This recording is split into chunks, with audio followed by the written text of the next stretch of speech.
నమస్తే సకులు. ఈరోజు కథలోకి వెళ్దాం. ఈరోజు కథ పేరు ఆరోగ్య రహస్యం. కుబేరుడు అనే యువకుడికి అష్టైశ్వర్యాలు ఉన్నాయి, కానీ ఆరోగ్యం లేదు. తన ఆరోగ్యం చక్కపడడానికి ఎన్నో మందులు సేవించాడు, కానీ లాభం కలగలేదు. అందుచేత అతను ఎప్పుడూ దిగులుగా ఉండేవాడు.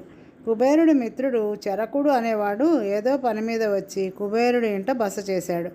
అతను తన మిత్రుడి అనారోగ్యం గురించి విచారించాడు. అతను పెద్ద ఘనవైద్యుడు కాకపోయినా గృహవైద్యం తెలిసినవాడు. అతడు కుబేరుణ్ణి తనకు తెలిసిన మేరకు పరీక్షించి అతని శరీరంలో ఏ దోషము లేదని తెలుసుకున్నాడు. చరకుడు కుబేరుడి దినచర్య గురించి ప్రశ్నించాడు. కుబేరుడు ఉదయం కాలకృత్యాలు తీర్చుకుని పలహారం చేస్తాడు. తర్వాత కొంచెం సేపు తమ ఆస్తికి సంబంధించిన లెక్కలు చూస్తాడు. మధ్యన పళ్ళరసం తీసుకుంటాడు. తర్వాత కాసేపు విశ్రాంతి తీసుకుని భోజనం చేస్తాడు.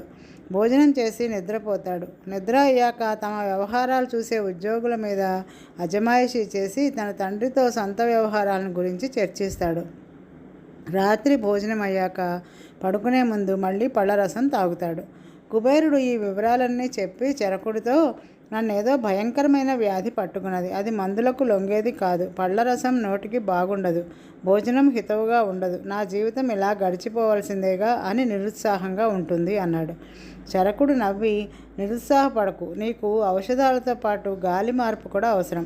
1 మాసం పాటు మా ఊరు వచ్చి ఉండు. నీ ఆరోగ్యం బాగుపడుతుందని నా నమ్మకం అన్నాడు. కుబేరుడు తండ్రి అనుమతితో చరకుడి ఊరు వెళ్ళాడు. ఆ గ్రామంలోని సంపన్నులు కళాప్రియులు. అందుచేత అక్కడ నిత్యము వినోద కార్యక్రమాలు జరుగుతూ ఉండేవి. కుబేరుడికి ఆ కార్యక్రమాలు అమితమైన ఆనందాన్ని కలిగించాయి. అందుచేత అతను రోజు సాయంకాలం కోసం ఆత్రంగా ఎదురు చూసేవాడు. అతనిలో కొత్త ఉత్సాహం చూసి చరకుడు, మా ఊరి గాలి నీకు పడినట్లుంది. నీలో ముందు లేని ఉత్సాహం కనబడుతోంది. నిన్న రాత్రి నాకు ఒక గోసాయి కనిపించాడు. గోసాయి అనగా సాధువు. అతనికి నీ జబ్బు గురించి చెబితే అడవిలో కోయగూడెం సమీపంలో ఒక మూలిక ఉన్నదని, దాన్ని వాడే స్వయంగా పీకాలని, ఆ మూలికతో నీ వ్యాధి నయమవుతుందని అన్నాడు.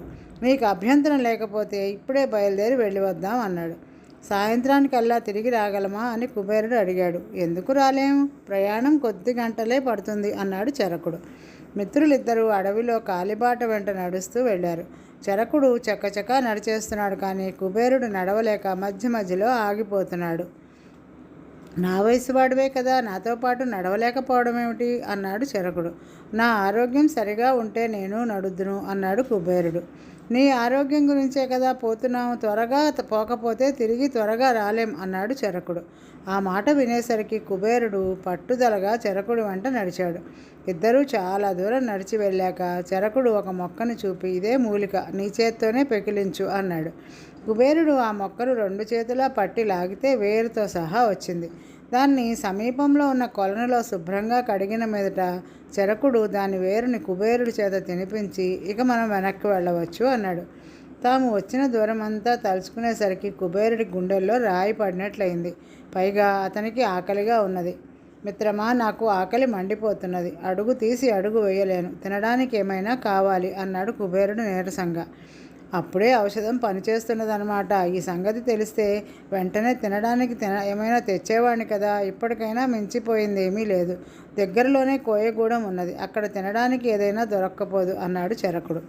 కోయగూడెం అంత దగ్గరలో ఏమీ లేదు. అయినా గత్యంతరం లేక కుబేరుడు అక్కడి దాకా నడిచాడు. కోయదొర వారికి స్వాగతం చెప్పి అప్పటికప్పుడు వెదురు బియ్యం వండించి పెట్టాడు. ఆకలి కరకరలాడుతుంటే తాను ఏమి తింటున్నది తెలియకుండానే కుబేరుడు ఆవురావురుమని తినేశాడు. భోజనం అయ్యాక ఇద్దరికీ నిద్ర వచ్చింది. కోయదొర వాళ్లకు పడకలు ఏర్పాటు చేశాడు. వాళ్ళు నిద్రలేచేసరికి సాయంకాలం కావస్తున్నది. ఇద్దరూ ఇంటికి వచ్చేటప్పుడు కుబేరుడు, నీ మందు అద్భుతం, నాకు మంచి నిద్ర పట్టింది, ఒంట్లో చాలా సుఖంగా ఉన్నది అని చరకుడితో అన్నాడు. ఆ రాత్రి కుబేరుడు కడుపు నిండా తిని ఒళ్ళు తెలియకుండా నిద్రపోయాడు. మర్నాడు చరకుడు అతనితో, నీ ఆరోగ్యం చక్కపడింది కనుక అసలు విషయం చెప్తాను. ఆకలి పుట్టడానికి ఉపవాసం తప్ప మరో మందు లేదు. నిద్ర పట్టడానికి శరీరం శ్రమ తప్ప మరో మార్గం లేదు.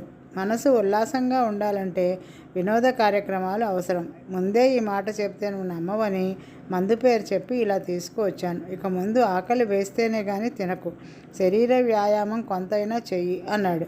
కుబేరుడు ముందు ఆశ్చర్యపడినా తర్వాత నిజం గ్రహించి తన ఊరికి తిరిగిపోయి చరకుడి సలహాను అమలు చేస్తూ వచ్చాడు. తమ గ్రామంలో అతనే వినోద కార్యక్రమాలు కూడా ఏర్పాటు చేశాడు. మరొక కథ. ఈ కథ పేరు అపాత్రుడికి వరం. ఒక ఊళ్ళో రంగడు అని ఒక పనికిమాలిన కుర్రవాడు ఉండేవాడు. వాడి తల్లి వడలు వేసి అమ్ముతూ ఇల్లు గడిపేది. రంగడికి చదువు ఏమాత్రం అంటలేదు. కానీ వాడు మాత్రం తాను చాలా తెలివైన వాడినని, తన తెలివితేటలు ఎవరూ అర్థం చేసుకోవడం లేదని అనుకునేవాడు. వడలు అమ్మడంలోనైనా రంగడు తనకు సహాయపడతాడేమో, తాను మరేదైనా పనులు చేసుకోవచ్చు అని తల్లి ఆశపడింది. కానీ రంగడు వడలు కొనేవాళ్లతో పోట్లాటలు తెచ్చుకుని తల్లిని నిరాశపరిచేవాడు. చివరకు ప్రాణం విసిగి తల్లి వాడిని తిట్టి ఇంటి నుంచి వెళ్ళగొట్టింది. రంగడికి పౌరుషం వచ్చింది. తన తెలివితేటలు అందరూ గుర్తించేటట్లు చేయాలని నిశ్చయించుకుని వాడు ఇల్లు వదిలి ఊరవతల ఉన్న అరణ్యంలో ప్రవేశించాడు. ఎక్కడా మనుష్య సంచారం లేని అడవిలో వాడికి కొంచెం భయం వేసింది. దానికి తోడు చీకటి కూడా పడబోతున్నది. వాడు ఒక చెట్టు ఎక్కి కూర్చున్నాడు. అదే చెట్టు మీద చాలా కాలంగా ఒక భూతం ఉంటున్నది. ఆ భూతానికి ఒక చెల్లెలు ఉండేది. ఒక మంత్రవేత్త ఆమెను ఒక సీసాలో బంధించి ఆ చెట్లు మొదట్లో పాతిపెట్టాడు. చెట్టు మీద ఉన్న భూతం తనకు తానే నేలను తవ్వి చెల్లెల్ని విడిపించలేదు. అందుకు ఎవరి సహాయమైనా కావాలి. ఎప్పుడు ఎవరో ఒక మనిషి చెట్టు ఎక్కినట్లు గ్రహించి భూతం, ఎవరయ్యా నువ్వు అని అడిగింది. తనలాగే మరో మనిషి చెట్టు మీద ఉన్నాడు అనుకుని రంగడు, నా పేరు రంగడు, చాలా తెలివైన వాడిని అన్నాడు. ఆహా, తెలివైన వాడు అయితే నాకు ఒక చిన్న సహాయం చేయి అన్నది భూతం. తనను ఒకరి సహాయం అడుగుతున్నందుకు రంగడు ఎంతో గర్వపడి, తప్పకుండా చేస్తాను, ఏం సహాయం కావాలో చెప్పు అన్నాడు. చెట్టు దిగి చెట్టు మొదట్లో తవ్వి నేలలో పాతి ఉన్న సీసా తీయి అన్నది భూతం. రంగడు చెట్టు దిగి నేలను వేళ్లతో కెలికి చూశాడు. నేల గట్టిగా ఉన్నది. తవ్వడానికి గుణపం కావాలే అన్నాడు వాడు. నీ తెలివి ఉపయోగించు అన్నది భూతం. రంగడు చుట్టూ చూశాడు. దూరాన ఎక్కడో కాస్త వెలుగు కనిపించింది. అక్కడ ఎవరో మనుషులు ఉన్నట్టున్నారు, గుణపం పట్టుకొస్తాను అంటూ రంగడు అటుకేసి వెళ్ళాడు. అక్కడ నిజంగానే ఒక కోయవాళ్ల గుడిసె ఉన్నది. అందులో కోయ దంపతులు ఉన్నారు. తన ఊహ నిజమైనందుకు రంగడు చాలా గర్వపడి, ఇప్పుడే తిరిగి ఇచ్చేస్తాను, ఒక గుణపం ఇవ్వండి అని కోయ దంపతులను అడిగాడు. వాళ్లకు గుణపం అంటే ఏమిటో తెలియదు. అసలు నువ్వు ఎవరు, ఇక్కడికి ఎందుకు వచ్చావు అని వాళ్ళు రంగడిని అడిగారు. నేను చాలా తెలివిగలవాడిని, నాకు త్వరగా గుణపం ఇచ్చేయండి అన్నాడు రంగడు. తమ వెంట రమ్మని వాళ్ళు రంగడిని ఆ సమీపంలోనే ఉన్న ఒక మునీశ్వరుడి దగ్గరికి తీసుకుపోయారు. మునీశ్వరుడు రంగడిని చూస్తూనే వాడి సంగతంతా గ్రహించి, నువ్వు ఒట్టి అమాయకుడు నాయనా, నువ్వు బాగుపడేందుకు ఒక వరం కోరుకో, ఇస్తాను అన్నాడు. నాకు వరం అక్కర్లేదు, గుణపం కావాలి అన్నాడు రంగడు. గుణపం కూడా ఇస్తాను అంటూ మునీశ్వరుడు వాడికి ఒక గుణపం ఇచ్చి వాడు కోరుకున్నది జరిగేటట్లు వరం ఇచ్చాడు. రంగడు విజయగర్వంతో చెట్టు దగ్గరికి తిరిగి వచ్చి చెట్టు మొదట్లో తవ్వి ఒక సీసా పైకి తీశాడు. చెట్టు మీద ఉన్న భూతం రంగడు చేసిన పనికి సంతోషించి, బేష్, ఆ సీసాను పగలగొట్టు అన్నది. ఇంత కష్టపడి సీసా తీసింది పగలగొట్టడానికా? నేనేం తెలివి తక్కువ వాడిని అనుకున్నావా అన్నాడు రంగడు. అందులో బంగారం ఉంది, సగం నీకు ఇస్తాను అన్నది భూతం. తన తెలివితేటలతో బంగారం సంపాదిస్తున్నందుకు రంగడు గర్వపడి సీసాను నేలకేసి గట్టిగా కొట్టాడు. పెద్ద చప్పుడుతో సీసాలోంచి భూతం బయటకు వచ్చింది. ఎక్కడ నా బంగారం అంటూ అరిచాడు రంగడు. వాడు భూతాన్ని చూడలేదు. చెట్టు మీది భూతం వాడి ముందు కొన్ని బంగారు నాణాలు విసిరింది. రంగడు వాటిని ఏరుకుని తన ప్రయోజకత్వం తల్లికి రుజువు చేద్దామని చీకట్లోనే పడి ఇంటి దారి పట్టాడు. మధ్యదారిలో వాన వచ్చింది. వానలో ఇంకా ఎంతో దూరం నడవడం వాడికి చిరాకు అనిపించింది. మునీశ్వరుడి వరం జ్ఞాపకం వచ్చి, నేనుండే దేశంలో వానలు ఉండరాదు అని కోరుకున్నాడు. వెంటనే వర్షం ఆగిపోయింది. రంగడు తన తెలివితేటలకు అమితంగా సంతోషపడి ఇంటికి పోయి తల్లికి బంగారం ఇచ్చి తాను సాధించిన ఘనకార్యాలన్నీ తల్లికి గర్వంగా చెప్పాడు. మునీశ్వరుడు ఇచ్చిన వరంతో తన వానను ఆపాడని తెలియగానే వాడి తల్లి అదిరిపడింది. ఈ సంగతి తెలిస్తే 10 మంది కలిసి వాడిని చంపేస్తారు. అయినా వాడు వెర్రిబాగులు వాడు కనుక వాడు చెప్పింది నిజం కాకపోవచ్చని ఆమె తనను తాను సమాధానపరుచుకున్నది. కానీ అది మొదలు ఆ దేశంలో వానలు లేవు. తీవ్రమైన కాటకం ఏర్పడింది. అయితే దేశం సంపన్నమైనది కావడం చేత రాజు ఇతర దేశాల నుంచి ఆహార ధాన్యాలు కొని ఆ సంవత్సరం గడిపేశాడు. కానీ మరుసటి ఏడు కూడా దేశంలో వర్షం లేదు. విచిత్రం ఏంటంటే చుట్టుపక్కల దేశాల్లో భారీగా వర్షాలు కురుస్తున్నాయి. కానీ తమ రాజ్యంలో మాత్రం చుక్క వర్షం కూడా లేదు.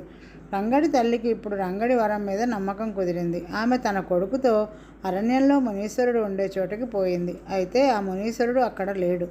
ఆయన ఎక్కడికి వెళ్ళాడో కోయేవాళ్ళకు కూడా తెలియదు. రంగడి తల్లి రాజును చూడబోయి, మహారాజా, నా కొడుకు అభయం ఇచ్చేటట్లుంటే వానలు కురవకపోవడానికి కారణం చెబుతాను. దేశాన్ని కాపాడే మార్గం మీరే చూడండి అన్నది. నీ కొడుకు అభయం ఇస్తున్నాను చెప్పు అన్నాడు రాజు.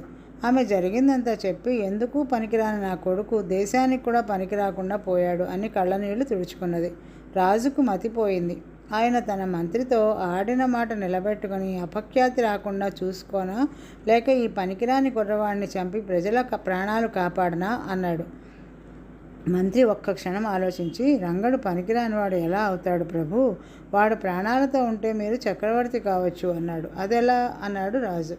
రంగడు తాను ఉండే దేశంలో వానలు పడకుండా వరం కోరుకున్నాడు. వాడు ఏ దేశంలో ఉంటే ఆ దేశంలో వానలు పడవు.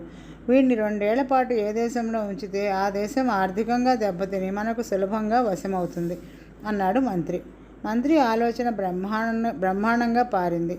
కొద్ది సంవత్సరాల కాలంలో చుట్టుపక్కల ఉన్న దేశాలన్నీ రాజుకి లొంగిపోయాయి. ఆయన అన్ని దేశాల మీద చక్రవర్తి అయ్యాడు.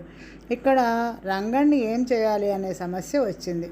రాజువే అన్ని దేశాలను, ఈ సామ్రాజ్యంలో రంగడు ఎక్కడ ఉన్నా అంతటా కాటకం వస్తుంది. చక్రవర్తికి మంత్రి మరొక అమోఘమైన ఆలోచన చెప్పాడు. దాని ప్రకారం రాజు ఒక చిన్ని గ్రామాన్ని స్వతంత్ర రాజ్యంగా ప్రకటించి దానికి రంగడిని రాజుగా అభిషేకించాడు. రంగడి రాజ్యంలో వానలు పడవు, పంటలు పండవు.